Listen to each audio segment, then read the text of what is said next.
আসসালামু আলাইকুম। শিমুল Memorial north school কলেজের সকল শিক্ষার্থীকে স্বাগত। কেমন আছো তোমরা? করোনাকালীন সময়ে আবার শীত আসি করে এসেই গেল। এই জন্য তোমাদেরকে আরো কিছু বাড়তি কিনে নেওয়া লাগবে, বাড়তি প্রোটেকশন নেওয়া লাগবে, তাই না? করোনার জন্য।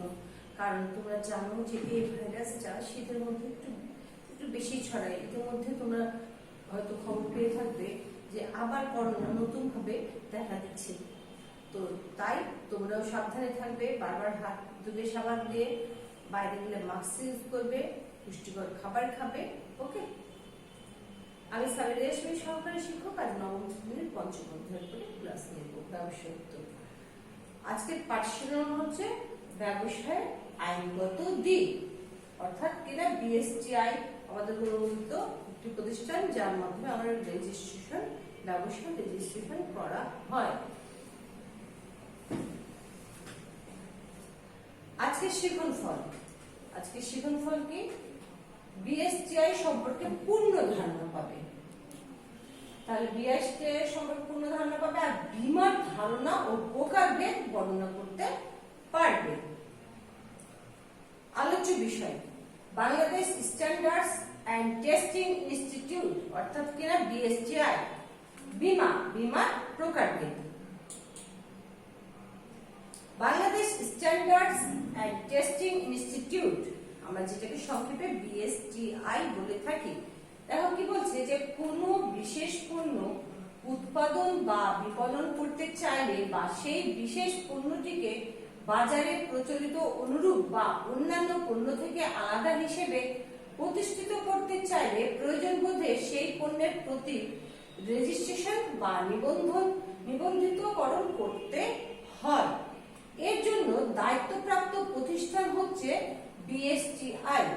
এটি শিল্প মন্ত্রণালয়ের অধীনে একটি সংস্থা। কোন মন্ত্রণালয়ের অধীনে সংস্থা? শিল্প। বিএসটিআই বাধ্যতামূলকভাবে সার্টিফিকেটের আওতাধীন পণ্যের তালিকা সংরক্ষণ করে। নির্ধারিত মান অনুযায়ী পণ্য উৎপাদন না করলে সংশ্লিষ্ট প্রতিষ্ঠানের বিএসটিআই কর্তৃক প্রদত্ত লাইসেন্স বাতিল হয়ে যায়। অর্থাৎ কিনা পণ্যের মান ঠিক আছে কিনা সে অনুপাতে তারা একটা পরীক্ষা বা জরিপ চালায়। যদি পণ্যের মান তাদের কাছে অনুমোদিত স্বাক্ষরিত যে কপি আছে সেই মানের সাথে না মিলে, তাহলে সে কোম্পানি সে পণ্য বাতিল হয়ে যাবে। এটা হচ্ছে বিএসটিআই প্রধান কাজ। বুঝা গেছে? এখন আসে বীমাটা কি? দেখো, বীমা হচ্ছে যে চুক্তির মাধ্যমে কোনো প্রতিষ্ঠান বা কোম্পানি কর্তৃক নির্দিষ্ট প্রিমিয়ামের বিনিময়ে কোনো নির্দিষ্ট ব্যক্তি বা বিষয় সম্পত্তি সম্পর্কিত কোনো ঘটনাজনিত ক্ষতির বা ঘটনার জন্য নির্দিষ্ট পরিমাণ অর্থ প্রদান করা হয়, তাকে বীমা চুক্তি বলে। বীমাকে ক্ষতিপূরণের চুক্তিও বলা হয়ে থাকে। 1938 সালে উপমহাদেশে প্রবর্তিত বীমা আইন এতদিন বাংলাদেশে চালু ছিল। উক্ত আইনের পরিবর্তন, পরিমার্জন ও সংশোধন করে 2010 সালে নতুন আইন প্রণয়ন করা হয়েছে, যা কিনা বীমা আইন 2010 সালে পরিচিত। অর্থাৎ বীমাটা কি? তাহলে বলছে যে কোনো ব্যক্তি বা প্রতিষ্ঠান তার নির্দিষ্ট একটা প্রিমিয়াম থাকবে, সেই প্রিমিয়ামের বিনিময়ে কোনো নির্দিষ্ট ব্যক্তি বা বিষয় সম্পত্তির উপরেও কোনো দুর্ঘটনা বা ঘটনাজনিত যদি ক্ষতির সম্ভাবনা হয়ে থাকে, তাহলে নির্দিষ্ট পরিমাণ অর্থ প্রদান করে থাকে। এটা হচ্ছে বীমা একটা ক্ষতিপূরণের চুক্তি, এটা মনে রাখবা। আর এটা হচ্ছে 1938 সালে উপমহাদেশে যে আইনটা ছিল তার কিছুটা পরিবর্তন, কিছুটা পরিমার্জন, কিছু জিনিস সংশ্লিষ্ট করা হয়েছে, কিছু হয়তো বিয়োজন করা হয়েছে। এইসব করে 2010 সালে বাংলাদেশে প্রচলিত বীমা আইনতে এখন প্রচলিত, যেটা বীমা আইন 2010 নামে পরিচিত। বীমা কত প্রকার বলো তো?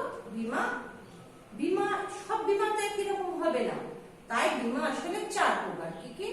জীবন বীমা, নৌ বীমা, অগ্নি বীমা, দুর্ঘটনা বীমা।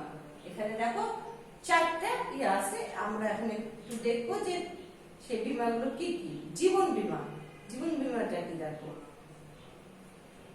এখানে একটা ছবি দেওয়া হয়েছে, ছবিটা তোমরা করো, এখানে একটা হাত দেয়া হয়েছে, তাই না? হাতে কি কেয়ার করছে বাবা মা সন্তান। এখানে কিছু অর্থ, যেখানে বৃষ্টি বৃষ্টি আসছে ছাতা হিসেবে ব্যবহার হয়েছে, দেখো ধরছে। যে কোনো সময় মানুষের লাইফে কোনো, তোমরা জানো নিঃশ্বাসের কোনো বিশ্বাস নেই, যে কোনো সময় মানুষের একটা বিপদ হয়ে যেতে পারে। মৃত্যুর কোনো বয়স নেই, বয়স আছে কি? এখন একজন বাবা বা মা চিন্তা করে যে তার যে সন্তান, সেই সন্তানটা যেন হঠাৎ করে যদি তার কিছু হয়ে যায়, সেই জন্য একটু সুরক্ষিত থাকে, একটু প্রোটেকশন পায়, একটু ফিনান্সিয়াল সাপোর্ট পায়, এগুলোর কথা বিবেচনা করে আসলে এই জীবন বীমাটা করা হয়ে থাকে। অর্থাৎ কিনা একটা হাতে ছুঁয়ে জন্য দেওয়া হয়েছে যে সুরক্ষিত ভাবে তাদের তুলে ধরা। হ্যাঁ, কারণ বীমার যে প্রিমিয়ামটা মাসে মাসে দেওয়া লাগে, সেটা যদি কারো হঠাৎ করে মৃত্যু হয়, তখন তার সন্তানরা সেই বেনিফিটটা পাবে, বাট আর প্রিমিয়ামটা দেওয়া লাগবে না। তাহলে এটা একটা মানে কি হলো, সুরক্ষিত হাত হলো না। যেমন বৃষ্টি হলে আমরা কি করি, ছাতা ধরি, ছাতা ধরার ফলে আমরা সংরক্ষণ করি। এভাবে আস্তে আস্তে দেখো যে দেওয়া হচ্ছে হয়তো অল্প অল্প করে টাকা, কিন্তু এককালীন একটা বেশি টাকা পাওয়া যায়, যেটা খুবই কার্যকর, এটা বলার অপেক্ষায় রাখে না। এবার আসি নৌ বীমা। নৌ বীমাটা কি? নৌ বীমাটা হচ্ছে, দেখো ছবিটা, দেখো খুব মন দিয়ে দেখো ছবিটা, একটা জাহাজ, না জাহাজে পণ্যবাহী একটা জাহাজ, সেই জাহাজটা হঠাৎ করে কি হচ্ছে, সমুদ্রে ডুবে যাচ্ছে। ডুবে যাচ্ছে তাতে কি হচ্ছে, জাহাজ তো ডুবছে ডুবছে, উপরন্তু পণ্যগুলো, সমস্ত পণ্যগুলো নষ্ট হচ্ছে। জাহাজের মালিকেরও ক্ষতি, পণ্য যার পণ্য তারও কিন্তু ক্ষতি, ক্ষতি না? এখানে তোমরা দেখতে পাচ্ছ যে পুরো জাহাজটা অর্ধেকটা মানে নিচে, পানি নিচে গেছে, এটা আর বাঁচানো সম্ভব না। এটা হচ্ছে নৌ পরিবহনের ক্ষেত্রে হঠাৎ দুর্ঘটনাজনিত যে বিপদগুলো হয়ে থাকে, যেমন নৌকা ডুবে যাওয়া, ঘূর্ণিঝড়ে পড়ে যাওয়া, আগুন লেগে যাওয়া, এই যে বিপদগুলো হয়, এই যে ঘটনাগুলো হয়, এর পরিপ্রেক্ষিতে যে বীমাটা করা হয় তাকে নৌ বীমা বলে। অর্থাৎ এই ক্ষেত্রে যদি বীমা করা থাকে, তাহলে কি হবে, ওই যে বীমা কোম্পানি তখন ক্ষতিপূরণ দিতে তারা বাধ্য থাকবে। তাহলে যে বিজনেসম্যান গুলো, তার জন্য কি হবে, সুবিধা হবে। কারণ সাপোজ ধরো যে আমার 10 কোটি টাকার মাল ছিল, সেখানে আমার যদি বীমা করা থাকে, দেখা যাচ্ছে যে মোটামুটি একটা ব্যালেন্সে মানুষ বীমা করে, তার ব্যবসা প্রতিষ্ঠানের রেট অনুযায়ী বা তার ধরন অনুযায়ী কিন্তু বীমাটা করা হয়ে থাকে, যে কারণে এই ক্ষতিপূরণটা তারা পেয়ে থাকে।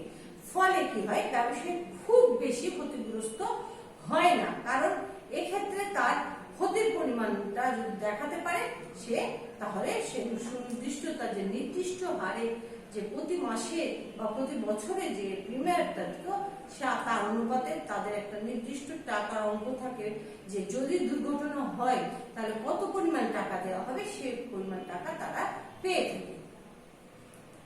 এবার আসি অগ্নি বীমা। অগ্নি বীমাটা কি?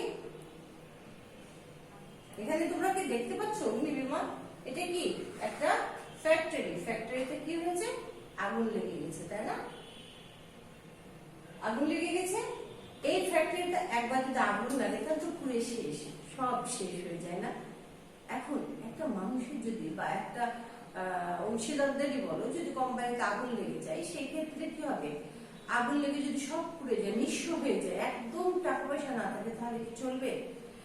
এই জন্য অগ্নিকাণ্ডের জন্য যে বীমা করা হয়, অর্থাৎ একটা ভবনের জন্য বলো বা বাড়ির জন্য বলো বা প্রতিষ্ঠানের জন্য বলো, আগুন ভিত্তিক যে দুর্ঘটনাগুলো হয়ে থাকে, আগুন লাগার যে দুর্ঘটনাগুলো হয়ে থাকে, তার জন্য যে বীমা করা হয় সেটাই হচ্ছে অগ্নি বীমা। এবং এই বীমার ফলে কি হয়, যে যদি কোনো কোম্পানিতে আগুন লেগে যায়, তারপরেও দেখা যায় যে কোম্পানিটা পুড়ে গিয়ে যে ক্ষতিটা হয়, মোটামুটি সেই ক্ষতিটা কোম্পানি, বীমা কোম্পানি থেকে ব্যবসায়ীরা পেয়ে থাকে।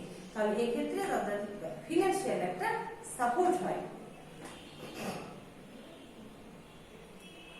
এবার আসি দুর্ঘটনা বীমা। দুর্ঘটনা বীমাটা কি? দেখো যে দুর্ঘটনা বীমাটা তোমরা যদি দেখো, যে এখানে কি দেখতে পাচ্ছ, গাড়ি, দেখো গাড়িটা ভেঙে, দুইটা গাড়ি একসাথে অ্যাক্সিডেন্ট হয়ে একদম একটা ডোবার মধ্যে ঢুকে গেছে, তাই না? ভেঙে গেছে গাড়িটা, খেয়াল করেছো? এই গাড়িটা, এই যে দুর্ঘটনা, রাস্তাতে বের হলে ভয় লাগে, তাই না? কখন যে দুর্ঘটনা হয় তার কোনো ঠিক আছে? মানুষের জীবনের নিরাপত্তা নাই, জানমালের নিরাপত্তা নাই। এই দুর্ঘটনাজনিত যে ক্ষতিগুলো হয়ে থাকে, সেই ক্ষতির জন্য যে বীমা করা হয়ে থাকে সেটা হচ্ছে দুর্ঘটনাজনিত বীমা। এই বীমাগুলোর ফলে কি হবে, যে গাড়িগুলো যে নষ্ট হয়ে যায়, বা ধরো যে শুধু গাড়ি কেন বলছি, তার সাথে ধরো উড়োজাহাজ হতে পারে, তোমার বিভিন্ন ধরনের আরো মোটরসাইকেল হতে পারে, শুধু গাড়ি তা কিন্তু না, ট্রাক হতে পারে। তাদের জন্য যে বীমাটা করা হয়, যে রাস্তাঘাটে চলতি পথে যে দুর্ঘটনা হবে সেই দুর্ঘটনার জন্য যে বীমাটা করা হয় সেটাই হচ্ছে দুর্ঘটনাজনিত বীমা। মনে থাকবে? তাহলে বীমা আমরা কয়টা করলাম বলো তো? 4টা। জীবন বীমা, নৌ বীমা, অগ্নি বীমা, দুর্ঘটনাজনিত বীমা। আজকের আলোচনা যে হলো তার ভিতরে মূল্যায়নের যে প্রশ্ন রেখেছি, দেখো কি বলছে, যে বিএসটিআই কোন মন্ত্রণালয়ের অধীনে? বিএসটিআই শিল্প মন্ত্রণালয়ের অধীনে। বীমা কাকে বলে? বীমা কাকে বলে বলো তো? বীমা হচ্ছে ঝুঁকি বন্টনের প্রক্রিয়া। বীমা একটা চুক্তি, যে চুক্তির মাধ্যমে বীমা প্রদানকারী বীমাকারীকে একটা নির্দিষ্ট প্রিমিয়ামের পরিবর্তে যদি কোনো দুর্ঘটনা বা যদি কোনো ঘটনা ঘটে থাকে তার জন্য যে অর্থটা প্রদান করে থাকে সেটা হচ্ছে বীমা। ওকে, তাহলে বীমা একটা চুক্তি।